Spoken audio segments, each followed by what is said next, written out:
Guys, welcome to the freaking show. The frickin' show. Today, we're gonna do it. Do it. Quote the movie. Guys, Do it. quote the movie. In the Starsky comments. and Hutch. Come on. Yep.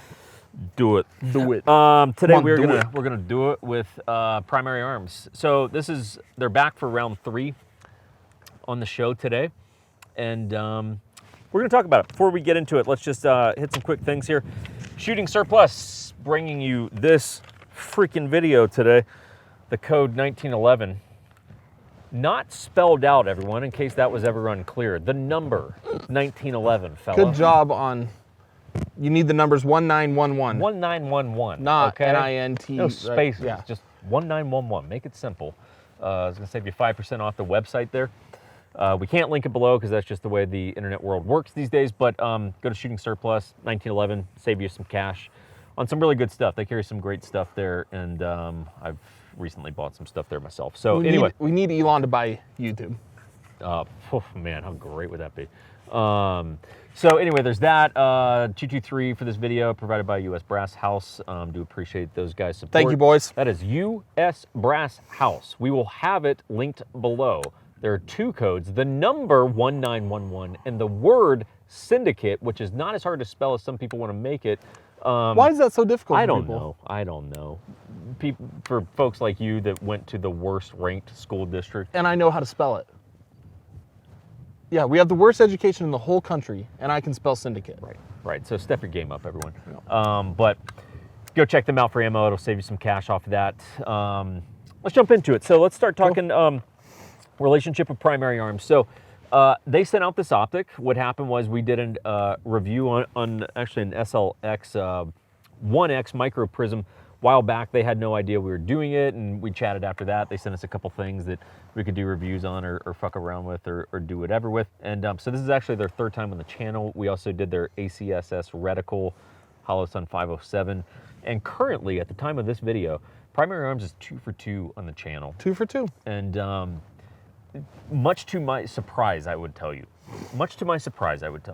Yeah, I mean, not in a bad way, and no disrespect to them, but like I thought they were more like, I guess I would still consider them an entry-level optic, but they're taking some beatings, man, and they got some really cool reticle ideas, and yeah, and that'll be a decent chunk of this video is talking about the ACSS reticle on this. So, hey, TBD, will this be 3 for 3 or it be 2 for 3? We got a DTR, you know. Yes. Determine that relationship. That is correct, kids. So let's do this. Let's talk about the basics of the optics. So this is the SLX 1-6 Gen 3. For those of you who are ever like, why do they carry notes? Because we have 5 videos to do today, and it's a lot of shit to remember. Yep.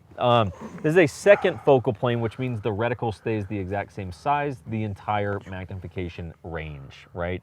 A first focal plane, essentially, almost like a little red dot, and then as you zoom in, you're like, oh, there's all the information. Then the reticle comes up. Yep. Yeah, so this one says the I prefer, personally, second focal plane. I think it's the way to go. I want the same thing the whole time. This is the ACSS 556 reticle. The MSRP, get ready for it, on that optic is $290. Dang. Yeah, $290. The glass is good, man. Yeah. So, some more basics. Half MOA clicks, much like your EOTech aim points, or most reticle or optics in general. 1 MOA clicks is just kind of like, hey, get with the times. Get with the times, fellas. 30 millimeter tube, overall weight, not factoring in the mount, 16.9 ounces, and it does come with a lifetime warranty. So let's do this. Let's talk about the ACSS reticle, okay? Because it's definitely kind of the focal point of what makes this thing what it is. So an LPVO obviously is designed to push distance. In order to push distance, if we use a little bit of logic here, I'm probably going to need some information in order to know how to hit that thing at distance, whether that's a steel target or some person that's trying to end your life, right? It's like, probably need to get a little bit of data in terms of holds and distances. And all Target that kind of stuff. identification, a bunch of Yeah, stuff. yeah, right? So it's not just about magnification. It's like, yes, of course that's important, but for most of us that even run LPVOs, probably a lot of the times you're running it, it's at 1 power. So both these things are important, but let's talk about it. So ACSS, first of all, stands for Advanced Combined Sighting System. I always thought it was Advanced Combat Sighting System, which it is not. I didn't know it was an acronym, so Yep. there we go. So it combines a BDC, which is a Battle determined chart. bullet drop compensator. Okay, there you go. Fucking new guy. You know, I run strictly red dots. That's it. New guy So, right over here. no, I have an astigmatism. These are difficult for me. Really? Yeah. Interesting. Yeah.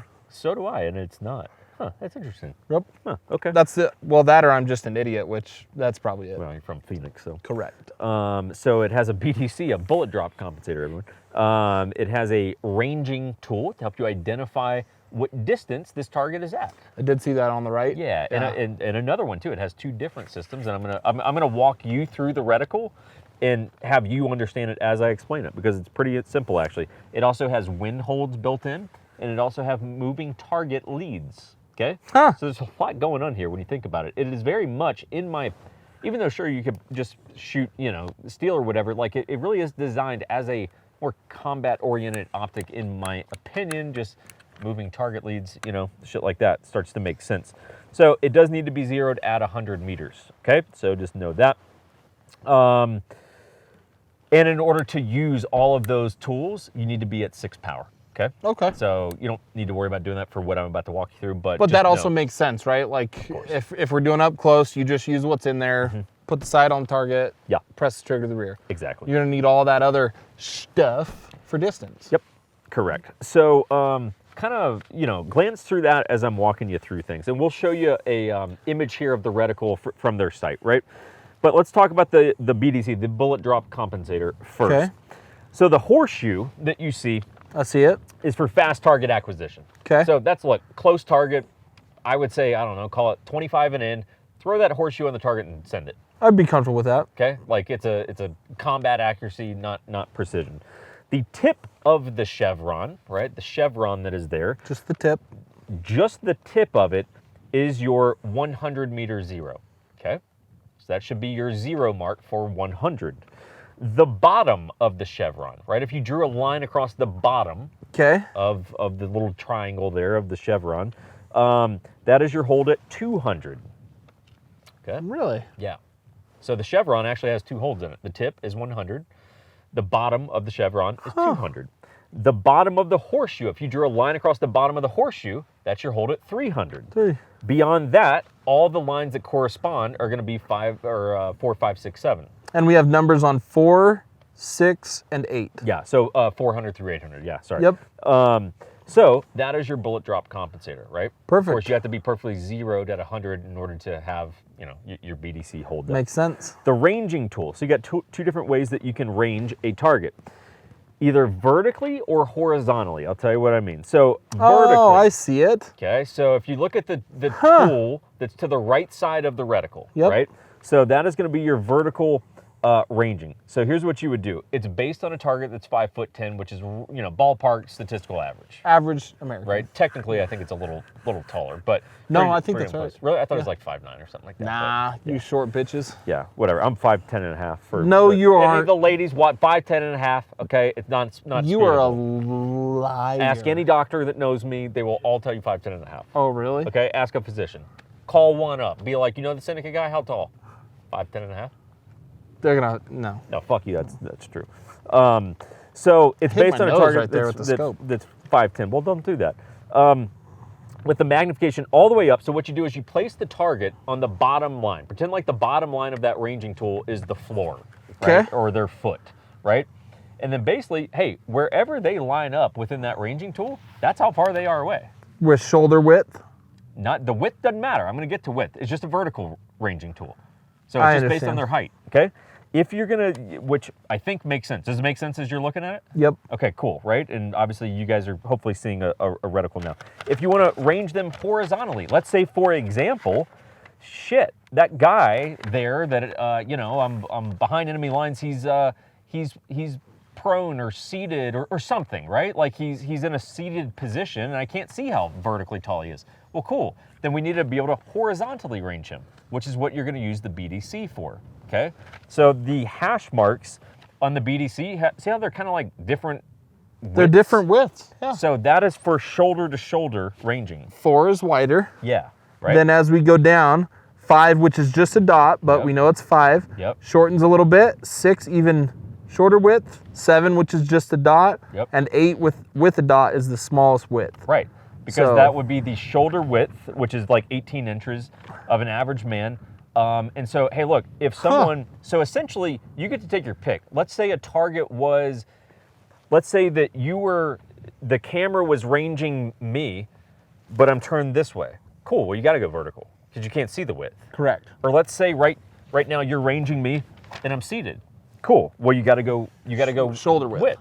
Right? So it's like, it's actually quite damn clever. It's very smart. Like it's a very clever reticle. Now, here's where the moving target leads are.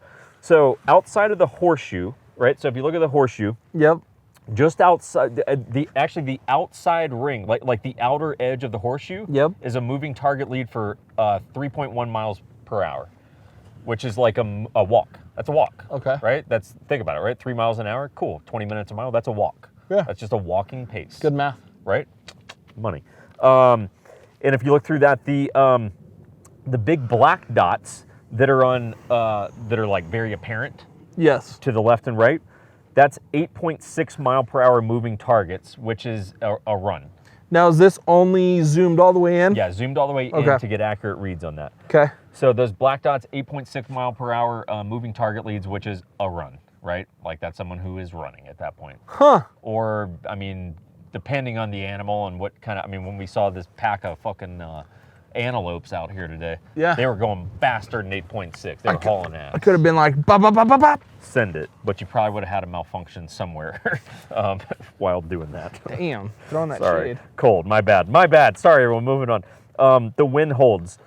So those are the dots next to the BDC, right? So if you look at like the 4, the 5, 600 meters, all that, there's gonna be little dots. So those are 5 mile per hour wind holds. Okay? So I'm at 400, hey, I got a 5 mile per hour left to right wind, cool, adjust based on that wind hold, the dot that's in the reticle, send it. So that's what the reticle is.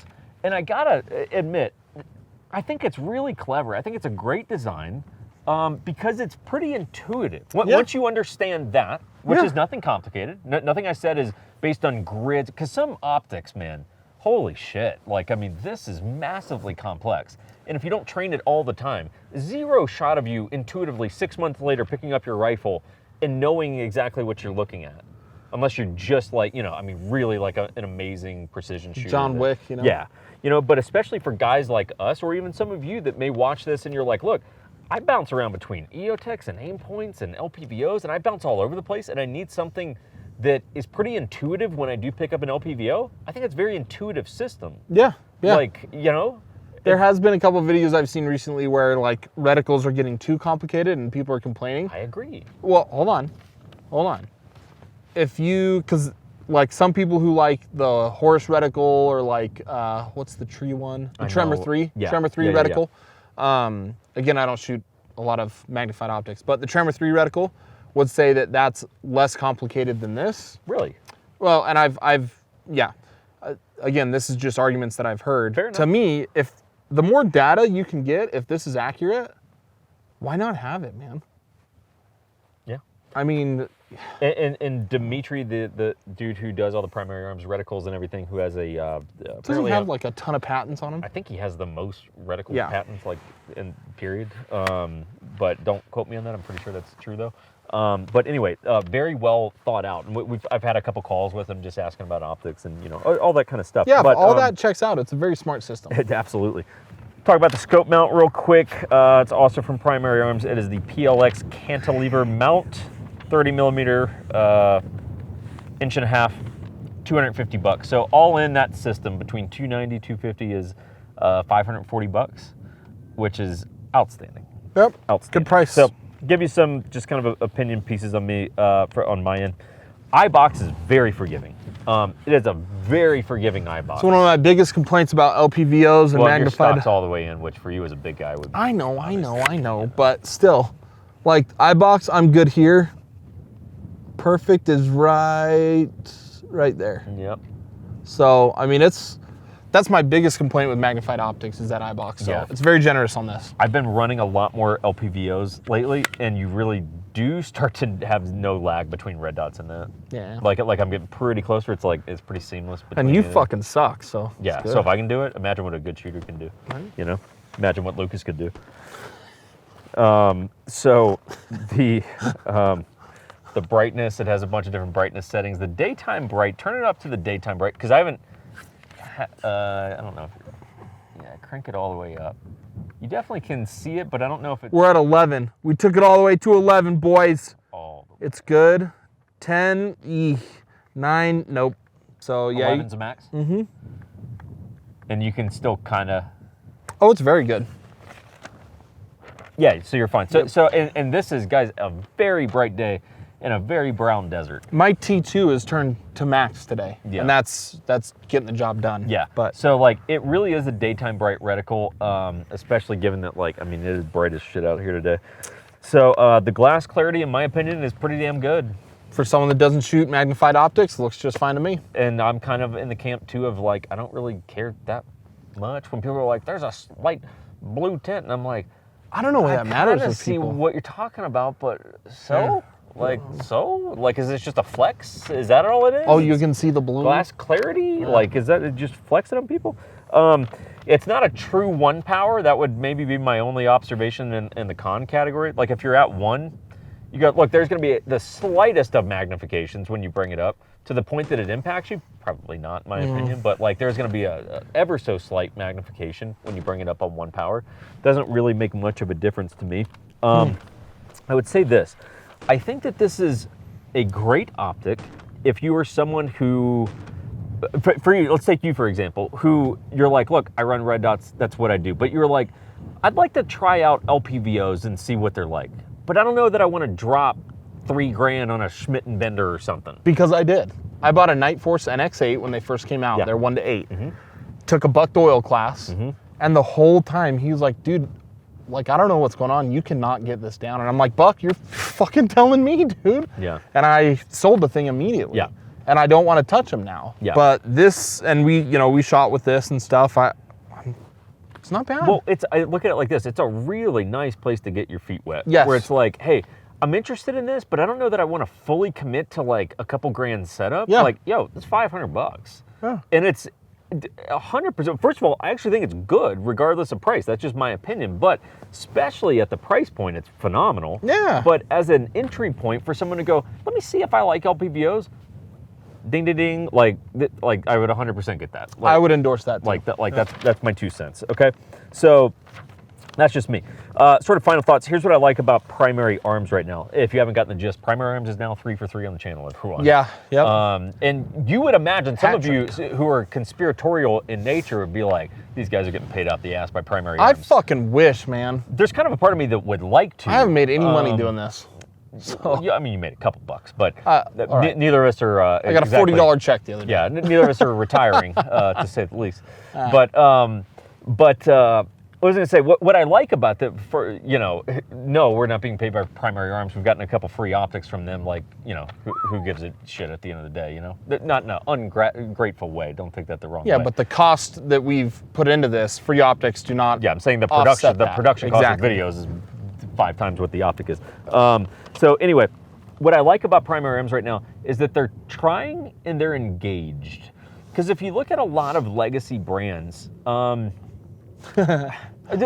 says enough. Legacy brands typically don't innovate or try hard. No, because they don't need to, and they ride on their laurels of what they did 10 years ago and their contract that still goes, or Hell, whatever it is. 20 years ago. Sure, right? And you go, man, you guys made this shit back in like '97, and you kind of still make the same thing now, And it's like I lump Primary Arms much in the same category that I do like a Cloud Defensive, which it's very much like Great analogy. Yeah, like to me, they're similar brands, just that make different things. But it's like you're kind of the brand that the people are behind right now. And part of the reason that the people are behind you is, one, you're making good stuff. New shit. But two, you're listening, you engage with them, you listen to their feedback, and you go produce what the people asked for. Yeah. And I give you mad props for that. Like, it's like, these guys, they listen, they go, okay, cool, what people want? Okay, cool, let's design something that's like kind of user intuitive. Let's make it at a great price point. And everyone's going like, yeah, do that. Yeah. Like, it's like, I can't find much to fault here. At $500, it's like, it's pretty damn good. Yep. It's pretty damn good. Yeah, I'd say and it's pretty damn good at $1,000. did you know this optic too is rated for 5.56, 308, and 5.45 by 39? Yeah. Yeah, So- I mean, like, hell yeah. Multi-use right there. So guys, Primary Arms is 3 for 3 on the channel. Like, I mean, they may one day have that video where they hate our guts because we're like, didn't like that thing. Right now, bitches, they're 3 for 3. Thus far, it hasn't been terrible. Pretty damn good. And I got three or four different optics from them on different guns right now. So, so anyway, guys, that's that. We will leave you with that. Check out the Shooting Surplus site. I think they carry this stuff. Don't quote me on that, but I'm pretty sure they carry this stuff. That's it. That guy, America, in the background there. America. But yeah, I hope you guys are doing good. Let us know if you got any questions, comments below. We'll do our best to answer them, and take care. Be well. Thanks, guys. Pulled a Jeff Wilbur there with his stupid Be Well line. Good job.